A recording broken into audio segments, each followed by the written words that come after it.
네, 오늘 풍성한 삶 기초 세 번째 설교입니다.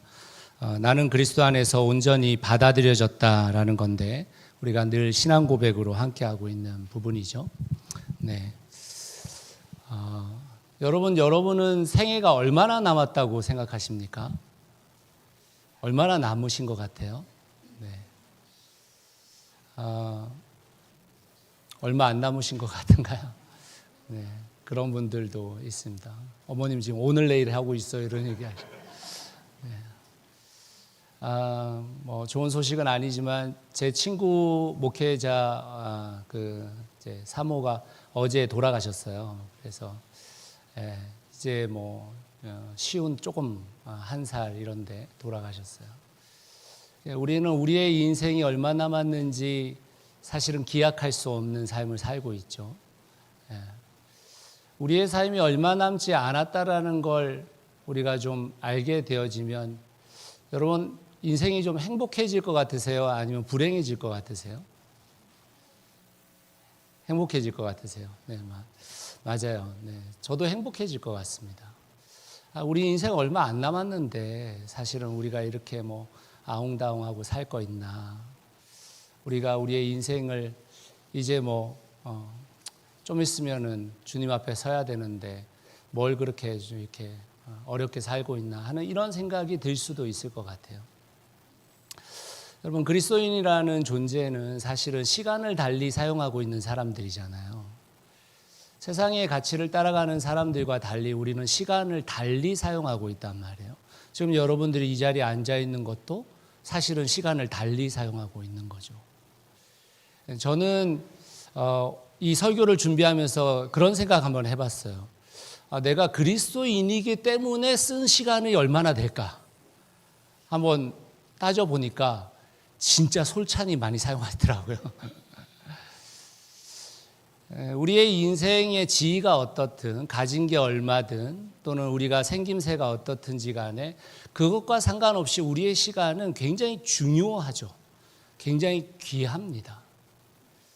그런데 내가 만약 그리스도인으로 살아가고 있는데 그 그리스도인의 삶 자체가 내가 쓰고 있는 이 시간이 헛된 시간이 된다면 혹시 우리가 그리스도인으로서 진짜 살아가야 되는 그 시간이 아닌 엉뚱한 시간으로 우리가 이 시간을 사용하고 있다면 좀 억울할 것 같지 않으세요?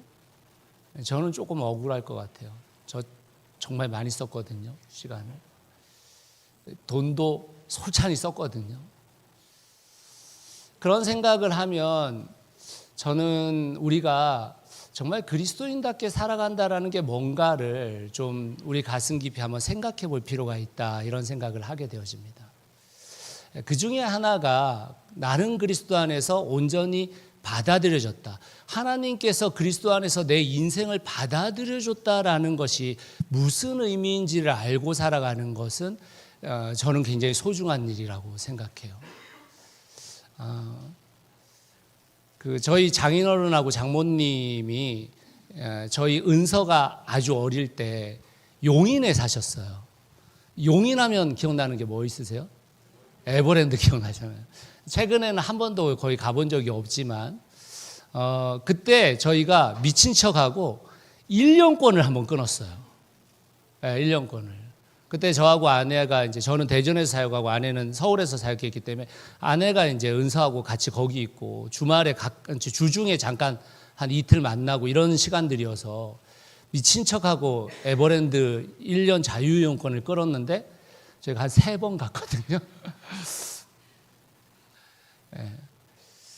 우리가 그리스도인 안에서 이런 생각이 들어요. 우리가 하나님을 누릴 수 있는 자유이용권이 생겼는데 우리가 그걸 진짜 사용 못하고 있는 거 아닌가? 하나님께서 내 인생을 온전히 받아들여 주셨는데 내가 하나님께서 온전히 받아들여 준 그 삶을 살아가고 있지 못하는 거 아닌가? 이런 생각을 할 때가 많이 있습니다. 하나님께서 온전히 받아들여 주셨으면 우리는 그분을 누릴 권리가 생긴 거거든요.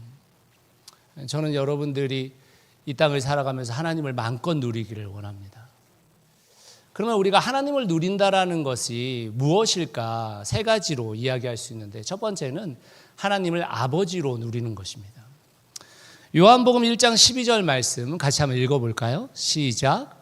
그러나 그를 맞아들인 사람들, 곧 그 이름을 믿는 사람들에게는 하나님의 자녀가 되는 특권을 주셨다. 하나님의 자녀가 됐으니까 우리는 하나님을 아버지라고 여기고 살 수 있다라는 거죠. 어떻게 하나님을 아버지로 여기고 사는 것이 좀 감격적이십니까? 별로 아멘이 없으시군요. 왜 그럴까요? 우리가 왜 하나님을 아버지로 여기고 살아간다라는 것이 우리에게 그다지 감격이 되지 않을까요? 아마 느껴지지 않고 보여지지 않기 때문이라고 생각할 수 있습니다. 그럼에도 불구하고 성경은 우리한테 이 이야기를 계속하고 있거든요. 로마서 8장 15절 같이 한번 읽어봅시다. 시작. 여러분은 또다시 두려움에 빠뜨리는 종살이의 영을 받은 것이 아니라 자녀로 삼으시는 영을 받았습니다. 그래서 우리는 그 영으로 하나님을 아빠 아버지라고 부릅니다. 여러분 어떠십니까? 진짜 하나님이 존재하고 그분이 나의 아버지라면 여러분 어떠시겠어요? 우리에게 유한한 아버지가 계신 것도 우리에게는 굉장히 중요한 이야기죠.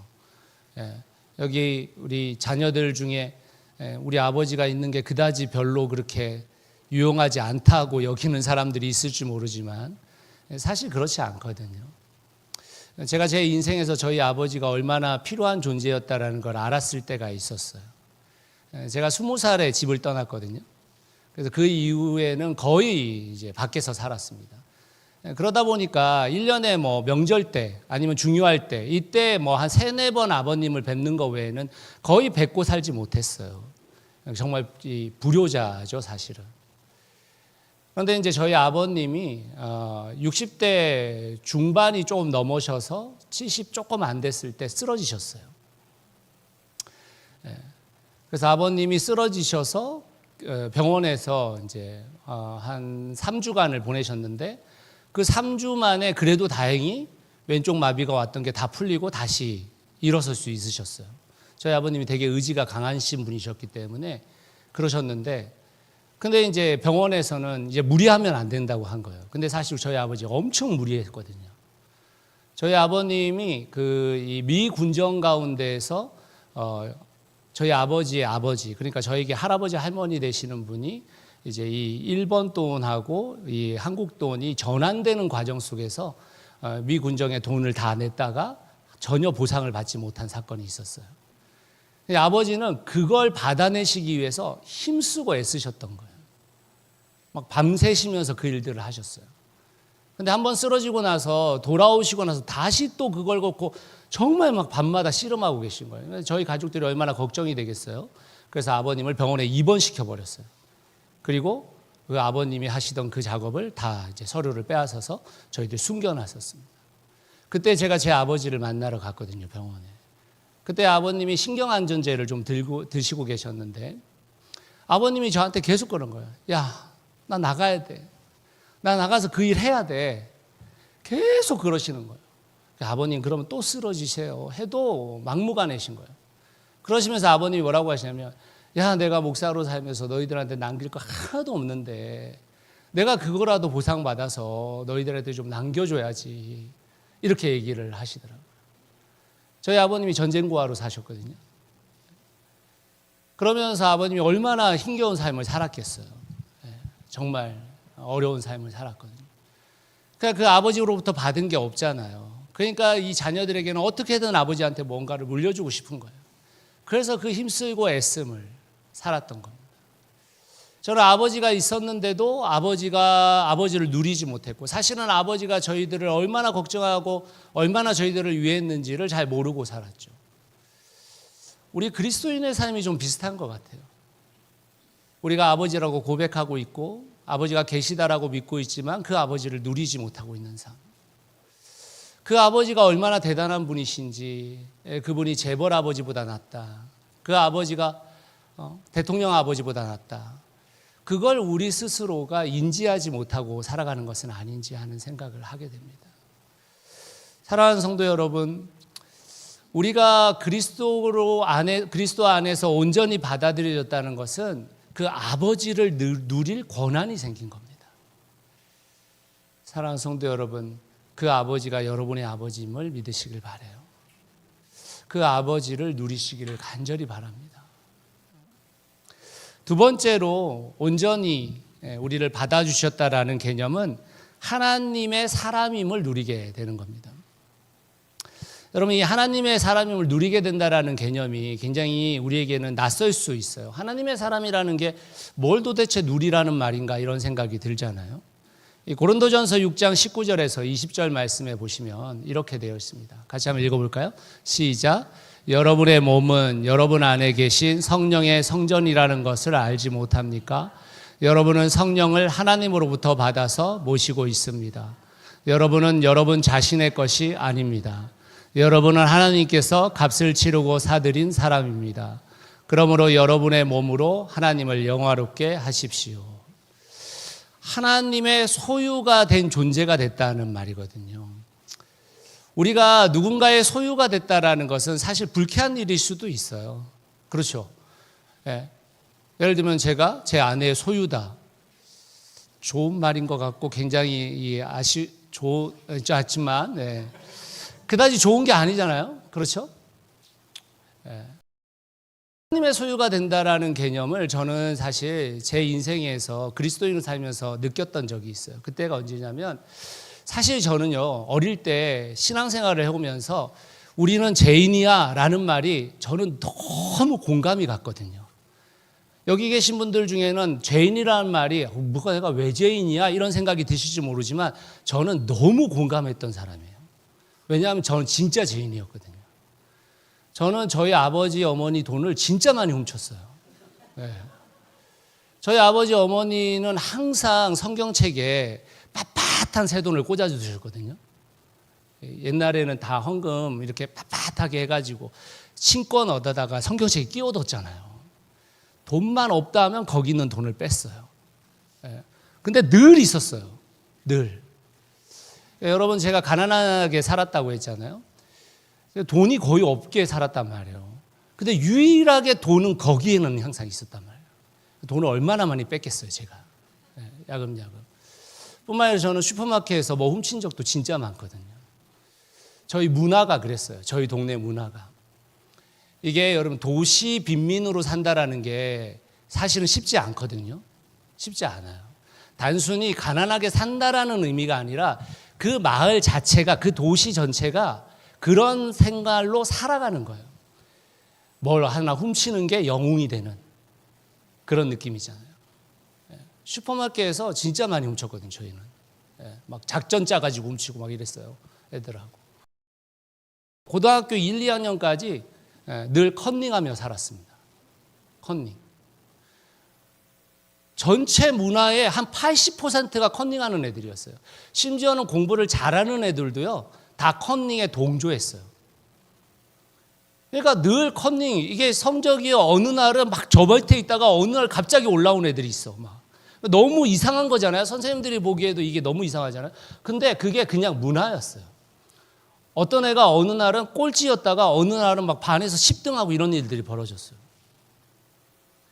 그러니까 여러분, 제가 교회에서 당신들은 죄인입니다라는 말을 인식했겠어요? 못 인식했어요?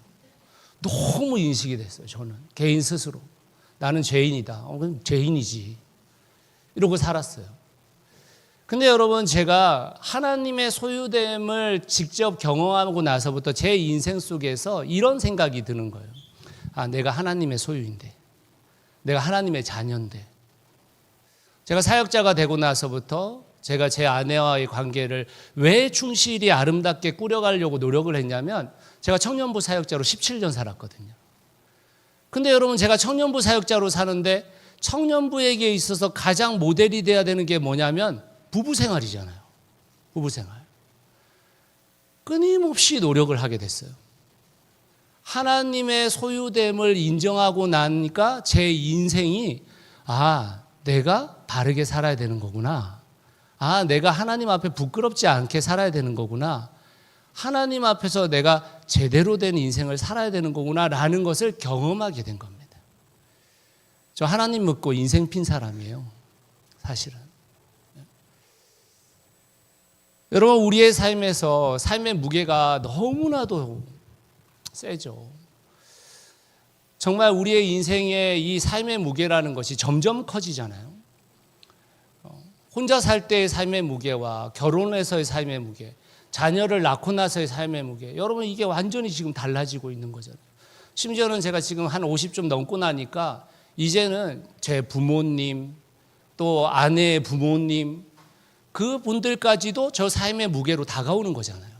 그렇죠. 사실은 그런 삶의 무게를 우리의 주위에 있는 우리의 청년들이나 사람들이 경험하면서 아, 이게 결혼하게 되면 계속해서 더 어렵겠구나. 이래서 결혼하기 힘들어하는 거잖아요. 그런 삶의 무게를 우리가 견뎌내고 힘들어하는 그 삶을 다시 이겨낼 수 있는 이유가 뭐냐면 하나님의 소유됐기 때문이에요. 하나님을 의지하고 있기 때문인 겁니다. 내가 그것을 마땅히 해야 할 바로 알게 되기 때문에 그것이 나에게 있어서 짐이 되지 않는 거예요. 여러분 사실은 마땅히 하지 않아도 될 일을 우리가 계속하게 되면요, 사실은 굉장히 큰 짐이 되잖아요. 그런데 내가 하나님을 믿는 한 사람으로서 그 일들을 마땅히 해야 되는 거구나. 아, 하나님을 믿는 사람은 이렇게 사는 거구나. 그렇지만 그럼에도 불구하고 하나님께서 우리의 인생을 책임지시는 분이구나 라는 것을 알게 될 때 우리가 어렵고 힘들어도 하나님의 소유된 백성이기 때문에, 하나님의 사람이기 때문에 경험하게 되어지는 그 놀라움이 있는 거거든요.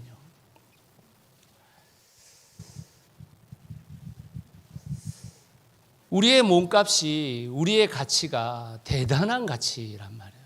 대단한 가치입니다. 여러분 우리가 얼마짜리예요? 예수님짜리라고 얘기하잖아요. 그보다 더 큰 가치가 어디 있습니까? 여러분 이 세상에 뭐 요즘 운동선수들 몸값 엄청 넘잖아요. 여러분 그 몸값보다 우리는 더 높은 몸값을 가진 사람들이란 말이에요. 우리의 가치가 대단한 존재인 겁니다. 우리 옆에 있는 분한테 이렇게 말할까요? 연봉이 얼마세요? 이렇게 한번 물어보십시오. 우리는 여러분 예수님짜리예요. 우리의 인생이. 하나님이 우리를 예수님이라는 값을 지불하고 소유한 존재라는 겁니다. 그것을 알게 되면 우리의 인생 가운데서 우리가 얼마나 하나님 앞에서 가치 있는 인생인지를 알게 되어지는 것입니다. 우리가 그리스도인으로서 하나님의 사람들을 누리지 못하게 되면 우리가 쏟아내고 있는 열심이 정말 아무짝에 쓸모없는 일이 돼버릴 수도 있습니다. 하나님의 사람이라는 품위가 없다면 이 땅을 살아가면서 수많은 본능에 충실한 사람으로 살지 않겠어요? 살지 않을 수 있는 이유는 우리가 하나님의 사람이기 때문인 것입니다. 사랑하는 성도 여러분, 여러분 모두 다가 하나님의 사람임을 믿으시길 바랍니다. 여러분이 정말 가치 있는 존재인 것을 믿으시길 바라요. 여러분은 정말 특별한 가치를 갖고 계신 분인 것입니다. 세 번째로 하나님의 온전하심을 누린다라는 것은 하나님의 나라를 누리게 되어지는 겁니다. 골로새서 1장 13절에서 14절 말씀 같이 한번 읽겠습니다. 시작. 아버지께서 우리를 암흑의 권세에서 건져내셔서 자기의 사랑하는 아들의 나라로 옮기셨습니다. 우리는 그 아들 안에서 구속 곧 죄사함을 받았습니다. 우리가 죄사함을 받았다라고 이야기합니다. 여러분 여기서의 죄사함이 우리가 인지하고 있는 부분들이 잘못될 수 있어요. 여러분 내가 아무리 죄를 지어도 괜찮아 이런 말이 아닙니다. 하나님께서 우리를 위해서 죄로 인해 우리의 죄 때문에 십자가에 달려 돌아가시고 그로 인해 우리를 구속하셨다라는 말은 우리가 죄 지어도 괜찮다라는 말이 아니에요. 그런 말이 아니고 우리의 죄가 더 이상 우리를 넘어뜨릴 수 없다라는 것입니다. 우리의 앞으로 지을 죄도 우리를 하나님의 그 길에서 벗어나지 못하게 만든다라는 의미인 거예요. 죄 사함의 가치가 분명히 있다라는 것입니다. 그렇지만 우리가 이 하나님의 나라라는 개념을 다시 한번 여러분들이 인지해야 될 때 이 13절 말씀, 제가 정말 좋아하는 말씀이거든요. 아버지께서 우리를 암흑의 권세에서 건져내셔서 자기의 사랑하는 아들의 나라로 옮기셨다. 이민시켰다 이런 말입니다. 이민시켰다.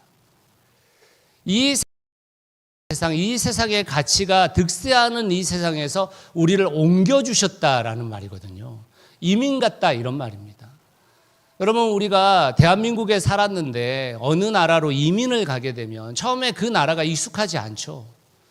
그렇지만 그 나라의 법을 알게 되고 그 나라의 법을 통해서 우리가 그 법을 지키며 살아가려고 노력하잖아요.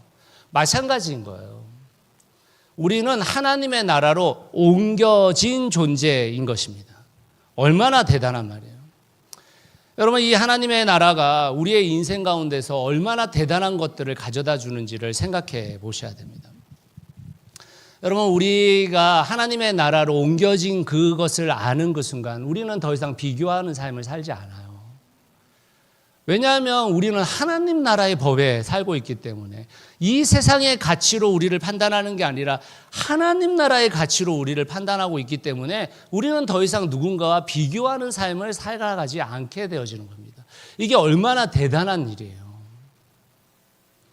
우리는 더 이상 우리 스스로 경쟁하며 살고 있지 않게 되는 거예요.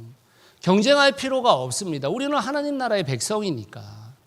하나님의 나라는 우리를 경쟁시키는 것이 아니라 하나님의 나라는 우리가 더 잘 되면 잘 될수록 하나님 나라의 가치 가운데서 누군가를 품어내는 삶을 살아가게 되는 거니까 우리는 더 이상 누군가를 경쟁시키는데 우리의 인생을 허비하지 않게 되는 것입니다. 하나님 나라의 가치가 우리를 뒤덮는 그 순간 우리는 세상의 가치에서 자유롭게 되어지는 거거든요. 이 자기중심성이라는 지옥에서 빠져나올 수 있는 그게 바로 하나님 나라 가치거든요. 사랑하는 성도 여러분, 여러분에게는 하나님의 나라로 옮겨졌다 이 말인 것입니다. 하나님 나라의 가치가 우리 가운데 익숙하지 않을 수 있죠. 우리가 이 세상을 오랜 시간 동안 살아왔기 때문에 하나님 나라 가치가 우리에게는 지금 그렇게 살면 가능할까? 이런 마음이 들게 만들죠. 그런데 여러분, 사랑하는 성도들이요, 하나님께서 우리의 인생을 책임지시고 우리가 하나님의 말씀대로 살아갈 때 그분이 우리의 삶의 동행자 되시겠다고 약속하신 거 아니에요? 그분이 우리의 아버지 되시겠다고 약속한 거 아닙니까? 우리가 그것을 신뢰하게 되면 하나님 나라 가치는 우리의 삶 가운데서 펼쳐지게 되는 것입니다. 하나님의 통치 원리가 우리를 가득 채우게 되는 것입니다. 사랑하는 성도 여러분, 그리스도께서 여러분을 온전하게 받아주려 주셨습니다. 하나님의 나라로 옮겨주셨습니다. 아멘이십니까? 그 아멘이 발판이 되어져서 하나님 나라의 가치로 살아갈 용기를 얻게 되는 거예요. 거기에 참 힘이 있고 거기에 참 생명력이 있는 것입니다. 사랑하는 새누리상교회 성도 여러분, 하나님이 당신을 온전히 받아들여 주셨습니다. 그리스도 안에서 여러분을 온전히 받아들여 주셨어요. 이걸 누리는 삶이 그리스도인의 삶입니다. 그걸 누리셔야 돼요. 여러분의 주위에 이런 온전한 게 받아들여 주셨음을 누리지 못하고 있는 여러 사람들이 있을 수 있습니다. 여전히 하나님 나라의 가치가 아니라 이 세상의 가치대로 살아가고 있는 사람들이 있어요. 또 여러분들의 자녀들도 아마 그것을 믿지 못하는 자녀들이 있을 겁니다. 근데 여러분, 그 믿지 못하는 사람들에게 하나님 나라의 가치로 살아가는 내 인생을 보여줘야 돼요. 우리의 전도는 단순히 말의 전도가 아니에요. 우리의 인생 전체를 내어놓아도 그 인생이 얼마나 값어치 있는 인생인가를 다른 사람들이 볼 수 있게 만드는 것입니다. 그게 전도예요. 그게 전도. 여러분들의 삶의 가치를 통해서 여러분들의 자녀가 예수 그리스도를 받아들일 수 있게 되기를 간절히 소원해요. 여러분들의 주위에 있는 분들이 그 가치를 받아들일 수 있기를 간절히 소원합니다. 말씀의 결론을 맺겠습니다. 제가 지난번에 한번 말씀드렸는데 저는 27살, 28살 때 캐나다 밴쿠버에 있었거든요. 밴쿠버 한인침례교회에서 사역할 때 교회 집사님 중에 한 분이 알래스카에서 호텔을 경영하는 사람이었어요. 그래서 저희 교회 60, 70대 성도들 중에 40명을 알래스카 호텔로 초대를 했어요, 그분이. 근데 운 좋게도 제가 거기에 짐꾼으로 가게 되었습니다. 전도사 2명하고 목사 인솔자 1분하고 그래서 43명이 함께 떠난 이제 여행이었는데, 그 여행을 갈 때 이제 뭐 차 타고 알래스카로 들어가는 배까지 가야 되니까 한 4시간 5시간 운전한 것 같아요. 그러고서 배 타고 또 들어가려니까 한 6시간 걸렸어요. 그리고 나니까 도착하니까 저녁이 된 거예요. 저녁이. 그냥 이제 막, 죄송합니다 어르신들 요구하는 게 많잖아요. 막 방에 막 짐 다 옮겨드리고 막 간식 다 넣어드리고 막 그러고 나서 이제 저녁 먹자는데 저녁을 거의 9시에 저희는 먹었어요. 근데 이제 그 호텔 저희 초대하신 분이 이렇게 얘기하시는 거예요. 여기 사우나 잘 돼 있으니까 사우나 이용하세요. 네, 제가 다 공짜로 해드릴게요. 이렇게 한 거예요. 사우나 가면 또 어르신들이 다 있을 거잖아요. 그래서 안 갔어요. 전도사님 2분이서 방 배치를 받고 나서 저희들이 거기서 뭘 했냐면, 그 당시에 최진실 씨가 나오는 드라마, 그 드라마 테이블 저기 밴쿠버에서 공수해 와가지고 그걸 틀어놓고 이제 봤습니다. 그 다음날 관광을 했는데, 관광할 때 저희가 연어 낚시를 했어요. 죽을 맛이더라고. 저희가 그 미끼만 수백 번 끼웠어요. 그리고 또 연어가 엄청 크거든요. 이게 안 잡혀요. 바늘이 금방금방 다 끊겨요. 그거 묶어주고 죽을 맛이었어요, 진짜. 4시간 동안. 그러고 나서 뭐 하고 막 이렇게 돌아다녔는데 이제 피곤해 죽잖아요. 그래서 둘째 날도 사우나에 안 갔어요. 근데 이제 제가 친한 집사님이 저한테 그 다음날 아침에, 아니 전도사님 2분은 왜 사우나를 안 오시는 거예요? 그러는 거예요. 그래서 뭐 얼음 피하고 싶어서 이런 말은 못하고, 저희도 피곤해가지고, 전도사님 사우나 와야 돼, 사우나, 이렇게 얘기하시는 거예요. 그래서 셋째 날 저녁 때 정말 피곤한데 사우나에 갔어요. 사우나가 수영장인 거예요. 온천 수영장인 거예요. 그 온천 수영장이 야외하고 연결되어 있는데, 야외 그 수영장 위에 뜨는 그 별들이 완전 대박인 거예요. 제가 인생에서 그렇게 많은 별을 본 게 처음이었어요. 너무 아름다운 거예요. 그리고 거기에 디저트 바를 만들어 놓으셨는데, 그냥 간식을 갖다 놓은 게 아니라 완전 화려한 디저트 바를 이렇게 만들어 놓은 거예요. 저희는 그 장미와 콩나물 보면서 땅콩 까먹고 앉아 있었는데, 배고파, 어디가 사발면 없나 이러고 앉아 있었는데, 제가 여러분 셋째 날 그걸 즐기지도 못, 기분이 좋았겠어요, 나빴겠어요? 네. 여러분, 우리가 그리스도인 살면서 혹시 이렇게 사는 거 아닌가? 하나님을 누리고 사는 것이 얼마나 행복하고 얼마나 기쁘고 얼마나 아름다운 일인지를 모른 채 우리가 혹시 살아가는 거 아닌가? 여러분은 어떠신가요? 정말 하나님을 누리고 계십니까? 여러분이 하나님을 누릴 때 우리의 자녀들도 하나님을 누리게 될 거예요. 우리가 하나님을 누리지 않으면 우리의 자녀들은 하나님을 알고 싶지도 않을 거예요. 그리스도인이 된다는 것은 이와 같은 겁니다.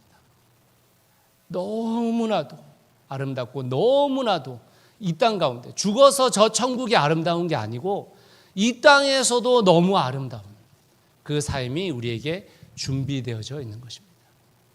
그걸 믿으시길 바라요. 저는 과거에 이 마태복음 19장 30절 말씀이 저의 삶에서 그렇게 쉽게 다가오지 않았습니다. 그런데 이 말씀이 어느 날 저의 인생에서 아주 중요한 말씀이 됐어요. 같이 한번 읽어볼까요? 시작. 그러나 첫째가 된 사람들이 꼴찌가 되고 꼴찌가 된 사람들이 첫째가 되는 경우가 많을 것이다. 여러분, 신앙의 연수가 아무리 오래돼도 신앙인의 정수를 하나도 누리지 못하는 사람이 있는 반면에, 신앙을 이제 시작했는데도 그 신앙의 정수를 마음껏 누리는 사람들이 있어요. 그래서 첫째가 첫째 된다라는 말이 제 인생에서 정말 이해가 되기 시작했어요. 정말 하나님을 누린다라는 거. 신앙의 연수가 오래돼서 누리는 게 아닙니다. 신앙의 가치를 깊이 알게 될 때 누릴 수 있게 되는 거예요. 사랑하는 성도님들, 하나님은 당신을 온전히 받아들여 주었습니다. 그러니 그 모든 것을 누리시길 바라요. 혼자 쓸쓸히 신앙생활 하지 마십시오. 하나님께서 여러분 곁에 둔 믿음의 사람들과 함께 하세요. 그들과 함께 하나님 아버지를 누리십시오. 그들과 함께 하나님의 사람들을 서로 누리십시오. 그들과 함께 하나님 내 나라를 누리시길 바라요. 자유이용권이 주어졌는데 쓰지도 못하고 있는 우리의 인생이 되는 것은 너무 우리의 인생의 연수 가운데 아까운 시간들이잖아요. 그렇지 않습니까? 이 시간들을 주님 앞에서 마음껏 누리시기를 예수 그리스도의 이름으로 축원합니다. 같이 기도하겠습니다. 우리 이 시간에 여러분 자신을 위해서 한번 주님, 제가 하나님을 마음껏 누리고 싶습니다. 하나님의 사람됨을 마음껏 누리고 싶고 하나님의 나라를 마음껏 누리고 싶습니다. 지금까지 내 인생에서 발목 잡고 있는 여러 기억들이나 또는 지금의 상황들이나 주님, 이것이 내 인생을 발목 잡을 수 없다는 거 알게 해주십시오. 주님, 제가 주님을 마음껏 누리도록 주님 저에게 힘과 용기를 좀 달라고 우리 같이 한번 합심해서 기도하겠습니다. 주님께서 우리 이 아름다움을 주님께서 누리게 하신 이 행복을 함께 누려갈 수 있기를 간절히 소원합니다. 주님, 우리에게 모든 성도들이 정말 하나님의 그 아름다우심을 하나님께서 주시는 참 기쁨을 누려가도록 인도해 주시옵소서. 하나님의 인생을 다른 것에 아버지 하나님 행복의 기준으로 두고 살지 않도록 그 행복의 기준이 우리의 인생의 마지막이 될 수 있다는 것을 주님 알게 해주시고 도와주십시오. 주님 도와주십시오. 주님, 우리는 지금 힘듭니다. 주님, 우리는 지금 우리 안에 수많은 것들이 내 인생의 발목을 잡고 있습니다. 지금의 우리의 상황이 사실은 주님 그다지 녹록지 않습니다. 그러나 주님께서 우리에게 준비해 주신 그 놀라운 현장이 있다는 것을 알게 해 주십시오. 주님, 하나님을 누리라고, 그의 아버지 되심을 누리라고, 그의 사람됨을 누리라고, 그의 나라를 누리라고 이야기하신 주님의 그 음성을 우리가 함께 들어갈 수 있도록 인도하여 주시옵소서. 성령님 도우시고 역사해 주시옵소서. 예수 그리스도의 이름으로 기도드렸습니다.